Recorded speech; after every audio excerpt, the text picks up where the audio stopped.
what are the mindsets that make someone a successful, specifically a community mediator, which I think is different than just a mediator generally, at least in some ways. And some of the key things we've landed on is having a growth-oriented mindset and being really, curious and humble and, interested in learning from others, being able to give and receive feedback, resilience, sort of not letting tough situations get you down and being able to sort of pull many tools from your toolbox when you're working on a complex conflict with community members. Adaptability, I think, especially when we're making sure we're providing trauma-informed services, the ability to kind of pivot and adjust the process to meet people where they are is really important. Cultural awareness, parties and volunteers are all bringing so many different experiences and identities into the room and into mediation. So just having awareness of what that looks like. And curiosity, as I mentioned before, I think is one of the really key ones. Being able to ask good questions, really good open-ended questions is something that's really important. Holding the vision and letting go of the illusion of power. Many times people come in and go, I can solve this problem. I just need to help them get to this point. And the vision isn't about solving the problem. The vision is about helping people realize they have the capacity to address their problems and what they want to do with it. And it may take longer than you had planned. It may go in different curves and valleys, the pivot that Cassie said. If you hold on to hope, if you hold on to listening to their voice to learn, if you hold on to, we are here to work together to help you figure out with your integrity how you want to move forward in this situation. And I think it takes individuals that are willing to know that when you walk into this space, you're holding the space. That is your power. Everything else is up to the people in the space. The Center for Understanding in Conflict welcomes you to The Other Chair, a monthly podcast exploring the dynamics of conflict and how to bring the human issues to the table. Together with our guests, we explore how the power of understanding each other can lead to better solutions for people on both sides of an issue. We will also share tips for managing your own mediation practice, approaching conflict in the professional world, and ways to apply our understanding-based model in your personal life. Hello to our listeners, and welcome to The Other Chair. My name is James Dyke. Today's guests are Cassie Lively, Executive Director of the Center for Conflict Resolution, or CCR, in Chicago, and D.G. Mawn, President of the National Association for Community Mediation, or NAFCM. Cassie leads one of the country's most impactful community mediation organizations working to provide free and accessible mediation services throughout Cook County, Illinois. DG brings a national perspective on mediation, advocating for community-based conflict resolution programs and ensuring that local peacemakers have the resources, training, and support they need to thrive. Today, we'll explore the history of their organizations and the role of community mediation with practical steps for those looking to get involved in this essential work. Cassie and DG, welcome to The Other Chair. Let's jump in. Many of our listeners, especially within the center's community of conflict resolution practitioners, start out or look to start their conflict resolution work in mediation centers. And I was hoping that we could begin with an overview of the organizations that you both represent and their history and the type of work that you do. Thank you. And hello to everybody listening. If you're interested in community mediation principles have been with us for thousands of years. Our modern history of this here in North America started in the U.S. in 1964 with the Civil Rights Act Part 10, which the government went to fund the development of centers around the country that they referred to as America's peacemakers. These centers were to help hold space for people that were in the middle of a disruption, disagreement, or disturbance that impacted their ability to be together. NAFCM itself was formed in 1994, 30 years later, through 3 series of meetings in Portland, Oregon, in Las Vegas, Nevada, and in Albuquerque, New Mexico, where they decided several important things that we still build on today. One was what we call the 9 hallmarks, which are our principles of how we serve each other. And Cassie, of course, will talk more in depth on that with her work in the center. We also went with the decision of calling it community mediation, because it was a term not used as commonly as it was with other centers at the time. The stress is on community, and that's why it came first. And mediation was from the Civil Rights Act to mediate, to find balance. So it wasn't and is not referring to a particular legal practice. It's referring to the ability to find that center of hope. And NAFCM's charge from this founding was to make sure we supported our centers by aggregating their wisdom, advancing their work, and amplifying their voice so everyone in the community knows they have a place that they can go to when in conflict to sit with that conflict, lean into that conflict, and hopefully be able to come to next steps with it. Thank you, DG. Cassie, did you want to add to that? Yeah, I'll just jump in and talk a little bit about Center for Conflict Resolution. I think CCR is a really good example, as DG outlined, the role of the 1964 Civil Rights Act in creating this idea of community-based peace builders. And CCR was one of the earliest community mediation centers that was founded. And back in 1979, it was still really a pretty radical idea for how to improve access to justice, especially for people of limited means, and build that infrastructure for community-based peace building.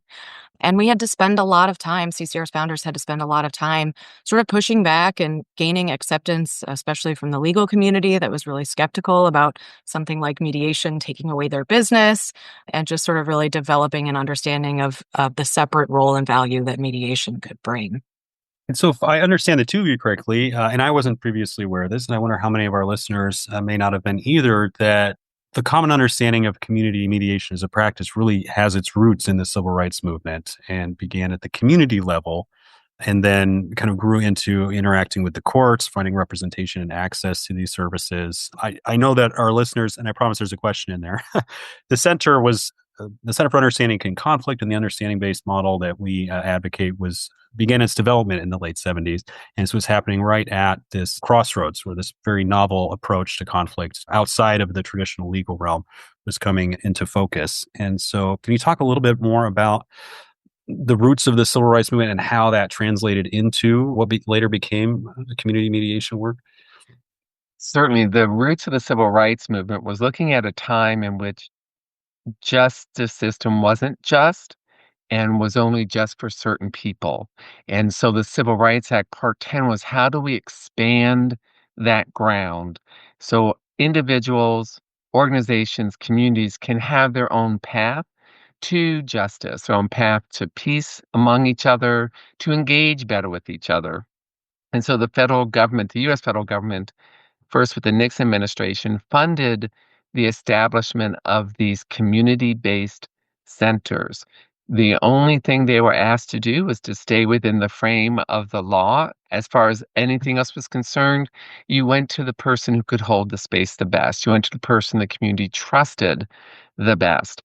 And so from that grew these centers. They were called at that time neighborhood houses, justice boards, a variety of different names, meaning that this was the place the community decided how was going to move forward on whatever issue, whether it was over mowing a lawn or noise or how they were being treated at the school.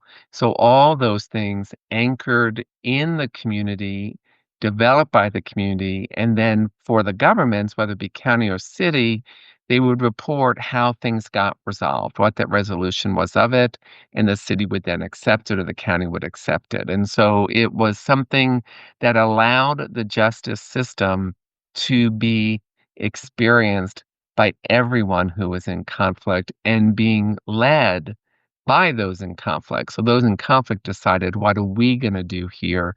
And the several cities have commented, this is in research done through Kennesaw State University, that people actually paid higher fines and did things to address the community harm that they wouldn't have had a legal right to do, to ask, but the community members were willing to do that. And they also found that it then sustained that resolution. They didn't have to come back in with policing, they didn't have to come back in with another judge. The issue actually got resolved because those who were in the conflict resolved it.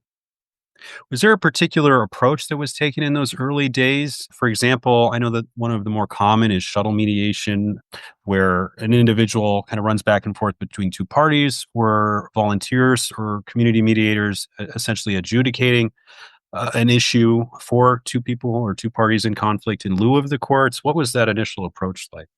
The initial post, as best as we know, was not mediation as lawyers have defined it and as the government defined it. If they wanted that, they would have said that in the act. The US government's been doing formal mediation since the 1840s.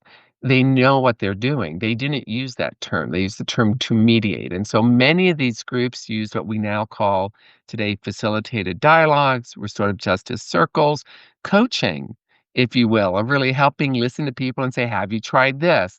Do you want to think about talking to this person this way? So it was a variety of skill sets needed that are still today in our centers. 10% of our members, and we have over 400 at this point, don't even do big M mediation, which is what we call the lawyer term. More than 70% of our centers do some type of restorative circle work and listening work. Almost all the centers do facilitation and do training. Cassie Center is a leader in the training module and what they do in that effort. So it is much larger than the term our founders gave us by calling it mediation. So at CCR, we primarily do use a facilitative model of mediation, but we also do large group facilitation. We also do restorative justice based work with youth. So we really kind of carry out our mission in a lot of different ways and have been really creative about how to grow and kind of get where we are today. So CCR started as a really small storefront in the Uptown neighborhood on the north side of Chicago in 1979. And their hope was that people in the community would just come and see the storefront and bring their conflicts there, and quickly kind of realized they had to get a little more assertive in getting the word out and building relationships with other organizations in the community, with the court system. They took out ads on CTA buses to sort of get the word out that mediation was an option people could access. And at some point in the 1980s, the center moved to a location downtown, which was more central for sort of all parts, all neighborhoods in the city to access. And we did develop those relationships where we get referrals from the court system, we get referrals from other community organizations. People can still call us directly and open a case for mediation at any point in their conflict. And as DG mentioned, training is a really important way that centers bring in revenue to support the work that we do. There's a lot of other funding sources that people use too, but people pay to take our 40-hour basic training, people from all different professional backgrounds who want to add a new skill. And think about using the skills that we teach mediators in whatever their own professional context is, or people who want to shift in their careers to, trying to build a mediation practice, or folks who just want to learn how to mediate as a way of serving their community. And then the other thing that a lot of centers do, like CCR, is provide really highly customizable workshop trainings to teams at universities, corporations, other nonprofits, teaching people how to give effective feedback and have difficult conversations, and sort of translating all of these skills that we use in the mediation process to more portable ways that people might apply them in other ways. Conflict manifests itself in many ways in our personal lives, for professionals in the workplace and for practitioners who have made a career bringing together parties in conflict through mediation practice. Each month, the Center for Understanding in Conflict hosts live webinars with featured guests discussing best practices and sharing their experiences for tackling conflict using the understanding-based model. DG, could you talk a little bit more about the role that the National Association for Community Mediation plays in supporting local programs and individual practitioners? We do a variety of methods of supporting. One is our virtual library, which is a facility for our members so they know when they go in there to look at the materials. It's been vetted, it's been curated. These are materials they can rely on for thinking of new things they may want to do, expanding their practice, keeping current on what, as a nonprofit, they need to be having, whether it's administrative work, board work. We also do every Thursday at 2 Eastern Time our webinar series, which is a training series that is developed by our members, telling us what their needs are and kind, wonderful people around the globe willing to offer an hour to talk with our members about a particular topic and really help them grow in their knowledge and their skills. I think another example of a way that just occurred is the horrific fires in Los Angeles. NAFCM was able to work with the foundation to be able to get financial resources to the 5 centers that serve the Los Angeles area. And that's a way we see our role, that instead of every entity that is trying to do all their amazing work every day also then trying to find a funder to give resources, we were able to do that for the centers in a great relationship that we have. So we provide financial resources, we provide intellectual resources with the virtual library and webinar. And I think mostly and most importantly, we provide community. It is very easy to feel alone. It is very easy to feel like no one else gets this. No one appreciates what I'm doing and how it contributes to the safety and prosperity of our communities. And so part of our role is to make sure we are helping others outside of providing the service really appreciate what's going on. That's why I'm so grateful, sir, that you offered this opportunity so we can have this conversation with the folks that you connect with and know that they're not alone and they may have cousins down the street that's cremation center that they may want to talk with and see how together they can both achieve some of the vision that they share. So my final question for jumping in a little bit more about and talking more about supporting the culture of mediation through understanding is about the role of volunteers in both of your organizations, both in mediating. Are they volunteers who are mediating? Or are there volunteers that are teachers? What does that process look like for those who are interested in this work? Yeah, I can jump in and talk about what that looks like at CCR. We have grown so much, especially in the last 10 years or so. And at this point, we've got more than 180 highly trained volunteer mediators who live all throughout Cook County, as well as 28 staff members who help us carry out the programs. But the volunteers play every role that you could possibly play in an organization for us, and they really make the work possible. So, in addition to serving as volunteer mediators, we've got a volunteer board of directors, a volunteer auxiliary board or young professionals board that helps us with fundraising. We've got a volunteer council. We have a peer review process that is staffed by volunteers who help support mediator skill development. And then, the other thing that I think people don't realize that they can volunteer to support a center is a lot of centers, we're all small nonprofits. So we oftentimes need volunteers who can help with things like graphic design or web design or marketing or technology. So there's so many different ways that volunteers can contribute and have contributed to centers like CCR. If I can add a bit about how we also do volunteers, in the sense that members like Cassie and our members are encouraged to volunteer to be on our committees. No decision NAFCA made starts with the board, it starts with our committees. And so the committees will look at how do we want to improve the virtual libraries we talked about. They will look at how do we honor the volunteers that are out there in centers like Cassie's doing great work. How can we lift that up? They will look at how can we strengthen the resources our members get. And all that guidance also then goes to the board for their decision making. So we stay very rooted in the concept of volunteers. Hallmark 2 talks about the importance of them. And the United Nations underscores that volunteerism is the best way to keep people connected and bonded and a part of their communities because they're choosing to give a talent, a gift, their time to something that's important to them. They don't have to show up. There's not a paycheck relying on it so they can pay their mortgage. They are making a choice. So the United Nations noted that when people have a choice, they feel stronger, they feel more capable, they feel seen, they're able to work better together. So we're excited with all the ways that we support volunteers, including another funder who allowed us in 2020 spin to Zoom grants for our members so that they can go online. So volunteers can also volunteer online, not just in person, if the center is uber far away from them. So love the question, and we couldn't do what we do without them. And if I may underscore, the volunteers keep us anchored in the community. There is this tendency where professionalism which is needed so you have quality and integrity, gets to a point where it's no longer attached to what was the vision and mission of why we're doing what we're doing. And the volunteers keep us anchored in that, which is so critical for the work of community mediation.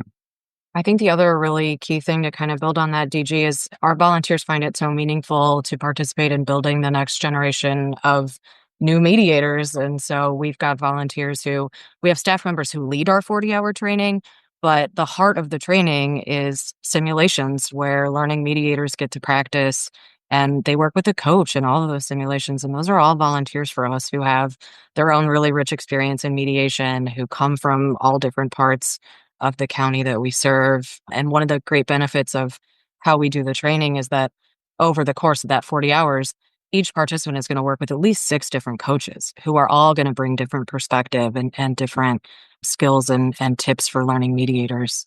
And I think that's a really important one of the most important roles volunteers play for us. Throughout the year, the Center for Understanding in Conflict hosts in-depth basic and advanced certificate programs designed to train you to become effective mediators and conflict resolution professionals centered in the understanding-based model. Our training programs have been the gold standard in alternative dispute resolution for 40 years and is popular within the legal community with human resource professionals, ombudsmen, and corporate workplace mediation clients. Let's talk about the importance of training and professional development for mediators. DG, you brought up an important point about needing to pay the mortgage. And while volunteers play a large role in any small nonprofit continuing to make an impact in the community, there is still the need, and many, at least that I've encountered, who are looking to work in mediation are always also looking to build up their professional practice and be able to make a living helping people in conflict. And so what sort of support do your organizations provide in the training and development of volunteer mediators who are also looking to be professional paid mediators out in the world? Yeah, CCR has definitely had dozens of our volunteer mediators go on to build their own practice in a lot of different ways, and it looks different for each volunteer.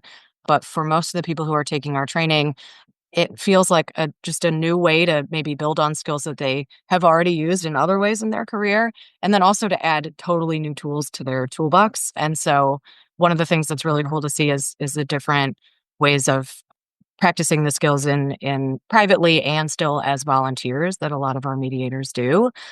As part of the volunteer training process, which looks a little bit different at every center, for CCR, it's that foundational 40-hour training, which is pretty standard across the country. But then we have folks participate in a 3-month mentorship period after that, where they have the opportunity to get assigned to one of our most experienced mediators. And those folks come from all different professional backgrounds. So we also try to think about, what are the interesting pairings depending on what we know the goals of a given volunteer mediator might be. We might think about who we match them with as a mentor and how they could benefit each other and create new synergies and give each other new ideas during that mentorship period.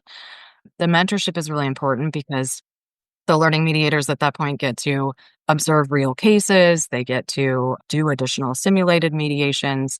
They might get to co-mediate with their mentor and see, live in the room, the skills that they can learn from the more experienced mediator. They also take some additional trainings that we think are really important for any context people are going to be mediating in, like how to make sure we're providing trauma-informed services to the clients that we're supporting. So we kind of build that in to the mentorship period so people can get a really wide variety of different types of experiences and more specific skills. And is this training provided to volunteers for free to support them volunteering for the community mediation centers, or is there some value in, value out proposition there? It's a mix. So we have a lot of volunteers who, can afford to pay for the training and gladly do so as additional way of supporting our work. But we also offer a really robust scholarship program up to free tuition to the 40-hour training and the mentorship.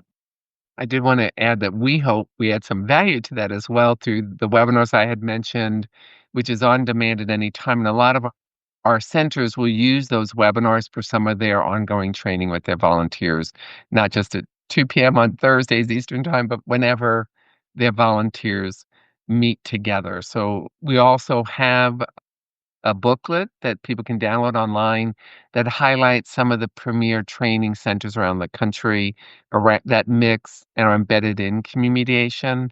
And that's a good way for people to learn about different centers, that they don't have to say, I'm 500 miles away from a center, I can't possibly be trained. Our centers are more than willing to see how they can do things through Zoom or other platforms. I think TG makes a really important point there, and the NAFCM webinars are a really good way that volunteers and staff members at centers can stay up to date on emerging issues and get new ideas. We've definitely developed new programs at CCR based on the ideas we've gotten from other practitioners across the country.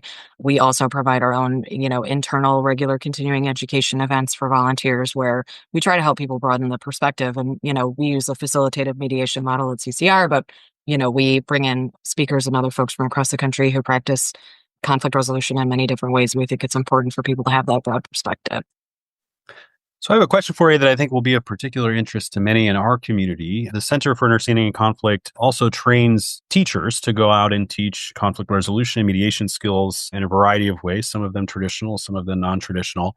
And I'm curious what your approach is for how mediation or conflict resolution practice can be integrated into schools, workplaces, and community organizations to help create systemic change.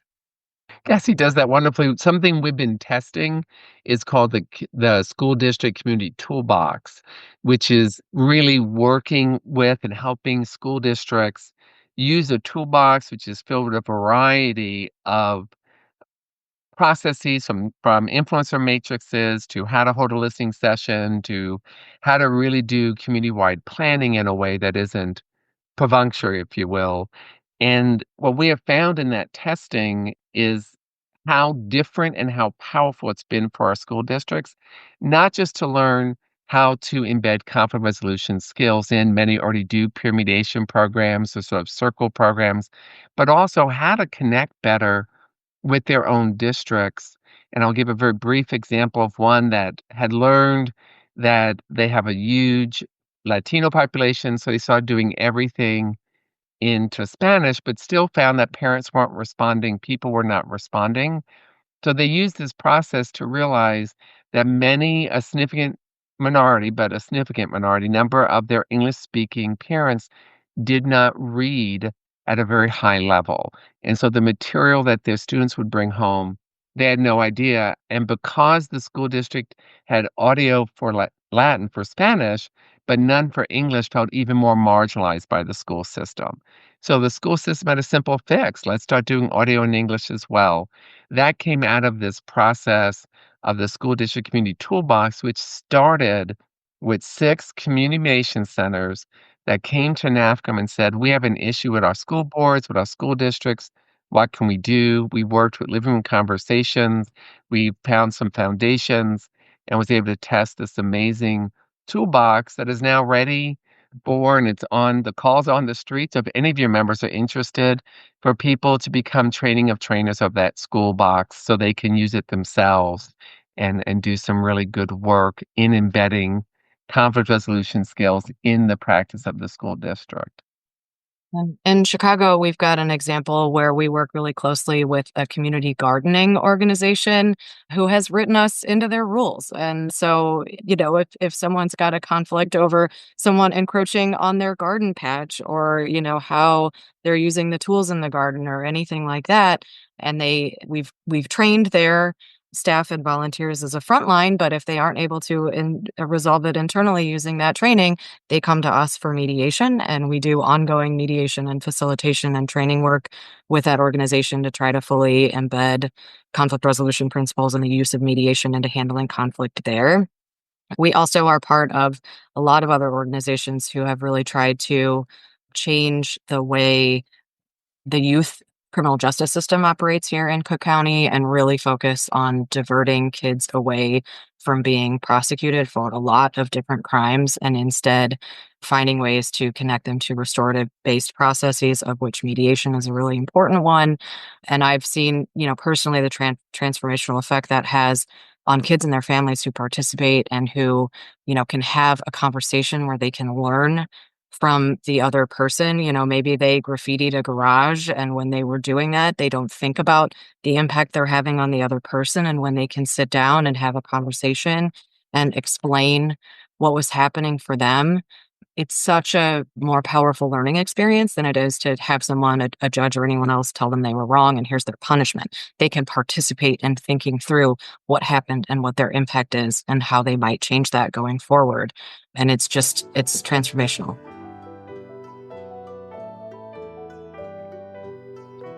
This podcast is supported by our CUC Connect members, whose yearly membership includes free attendance to our live monthly webinars, 12 additional featured recordings of past training events, and support from our network of certified trainers for continued professional development. Consider joining CUC Connect today and dive deeper into the understanding-based model. So I have to ask, and if you would allow me to ask both of you, what was the path that you took to find yourself in the roles that you now occupy? I know we don't all grow up saying, I want to be president of NAFCM or the ED of CCR. How did you end up in this role, and what inspires you to keep tackling the challenges that it presents as both of your organizations grow and become more successful in reaching the communities you serve? I actually started working at CCR when I was in graduate school. I did eventually finish a PhD in sociology, but long before that had started working at CCR and am still working at CCR long after that. I was lucky enough to fall in love with the work. At the time I started, I was one of those people who didn't know what community mediation was. I just knew that I wanted to work for a nonprofit and got very lucky that I found CCR and fell in love not only with the actual work of mediation, but with the community of staff and volunteers and the culture of feedback and growth and, partnering together to serve our community. And then, had opportunities to move into leadership. And when I became executive director, that was a really cool way to see the impact in a different way and support the impact in a different way, grow the resources available for the organization, grow the relationships and the profile that we have in the community, help advance and advocate the use of mediation more broadly throughout Cook County. And then eventually I was able to serve on NAFCM's board, which was an amazing opportunity to connect with practitioners across the country. And I think NAFCM plays such a vital role in that. I think for me, to keep it a little brief, is how I discovered NAFCM. I do a lot of work about trauma-informed care, how to really sit with people where they are, that you can't just walk in a room and say, we're going to resolve this. Now, let's do it. You need to meet people where they are able to begin talking and revealing themselves. And NAFCM had a committee that was focused on that and looking at how do we broaden the amount of people who use community mediation, how do we really infuse some of these steps into someone's practice. And then NAFCM's rule, which we still have, is you need to be a member of NAFCM to join a NAFCM committee. So I became a member of NAFCM, totally loved the committee, and as Cassie said, just found amazing people that were so willing to help. Hey, have you looked at this? Let me send you this. No one was concerned about their territory, their whatever, their material. It was so supportive that at the time, the executive director asked if I would consider being on the board. I said yes and served on the board. And then the board decided in 2016 to ask me to serve in this role as their president and to keep the national organization moving forward by keeping us anchored in the community members that we serve. Thank you for indulging me on that question. I'm always curious. And thank you both for your efforts, because your success means that people in communities in conflict have an opportunity and tools and a pathway to resolve those conflicts and strengthen their bonds together. And that is all an extension of the work you do every day. So thank you for that. As we get ready to close out our podcast, I want to talk at the street level. Let's go right. So becoming a mediator, and more specifically a community mediator, is there a special sauce for who can be successful at that? Is it a learned skill? Is it a combination of innate abilities? What does that process look like at both of your organizations? And what are some of the challenges and successes that you've witnessed as individuals approach this work for the first time? At CCR, we've really been giving a lot of thought to this question, in part and thanks to a grant from the AAA ICDR Foundation. We've been able to sort of reimagine the way we recruit and onboard our volunteers and how we sort of think about that exact question of what are you looking for, and particularly what kinds of mindsets are you looking for? Because you can teach the skills a little bit more easily, but what are the mindsets that make someone a successful, specifically a community mediator, which I think is different than just a mediator generally, at least in some ways. And some of the key things we've landed on is having a growth-oriented mindset and being really, curious and humble and, interested in learning from others, being able to give and receive feedback, resilience, sort of not letting tough situations get you down and being able to sort of pull many tools from your toolbox when you're working on a complex conflict with community members. Adaptability, I think, especially when we're making sure we're providing trauma-informed services, the ability to kind of pivot and adjust the process to meet people where they are is really important. Cultural awareness. Parties and volunteers are all bringing so many different experiences and identities into the room and into mediation. So just having awareness of what that looks like. And curiosity, as I mentioned before, I think is one of the really key ones. Being able to ask good questions, really good open-ended questions is something that's really important. I think from our perspective, it'd be a combination. I probably side more personally, it's more innate than something that can be absolutely taught to someone who doesn't have some of the skills and the values that Cassie went over. We've been fortunate not only with AAA resources, but with Jan's Foundation resources to every year help relook at that. What does it take to do work with veterans? What does it take to do work with houseless? What does it take to do work with immigrants? This year, we're looking at what does it take to do this work in rural communities? And what does it take to do this work with elected officials? All of those things allow us to look at the question you asked. And while having a background in those areas may be important, being curious that Cassie talked about is essential. Holding the vision and letting go of the illusion of power. Many times people come in and go, I can solve this problem. I just need to help them get to this point. And the vision isn't about solving the problem. The vision is about helping people realize they have the capacity to address their problems and what they want to do with it. And it may take longer than you had planned. It may go in different curves and valleys, the pivot that Cassie said. If you hold on to hope, if you hold on to listening to their voice to learn, if you hold on to, we are here to work together to help you figure out with your integrity how you want to move forward in this situation. And I think it takes individuals that are willing to know that when you walk into this space, you're holding the space. That is your power. Everything else is up to the people in the space. And you've got to let go of that. I can see the answer if I could just get them there, which so many attorneys at times find difficult to let go if I can talk about my brethren. PG, I 100% agree that's the most powerful thing and the most gratifying thing, especially to watch new mediators learn and see that, because you can tell them that all day, and until they see it happen in the process, that really brings it home. I think the other thing for that we can look for volunteers to bring us is, as you mentioned earlier, that connection to community. One of the things that's most important to us and to other community mediation centers is being really responsive to the particular needs that their community is facing at that time. CCR has done that in a number of really specific ways over, the history of our center, but most recently in eviction response. And I know that's been true of a lot of other centers across the country. And volunteers are a really key role in sort of seeing how we can assist in that and where we can assist in that. CCR has had a pilot program for community police mediation that was really impactful to address an issue that's been really important here in Chicago. We've seen a doubling of the cases we mediate for parents who are in conflict over parenting time and decision making over the last 5 years. I think, COVID was certainly a part of that, but other just ongoing societal issues and some things that are specific here in Chicago. So I think that rooting in community is another really important thing that the volunteers bring.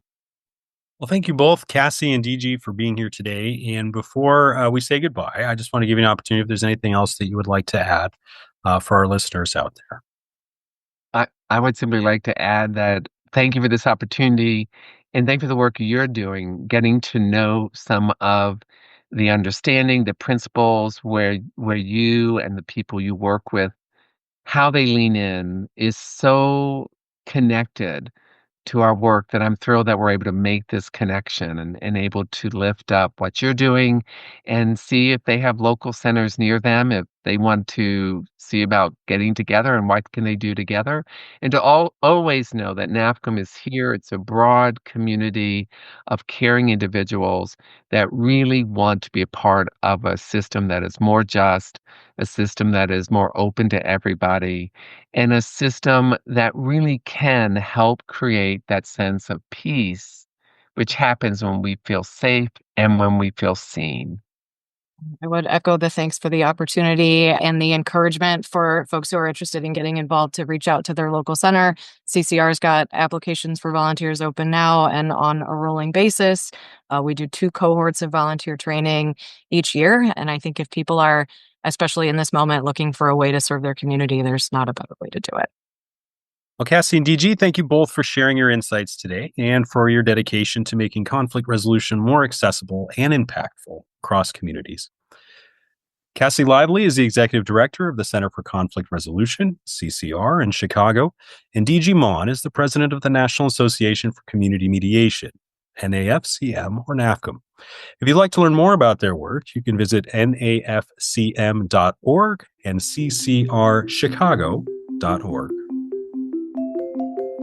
Thank you to today's guest for being with us today, and to our CUC Connect members whose support enables the Center for Understanding in Conflict to bring new perspectives in the field of conflict resolution and mediation to you, our listener, in each new episode.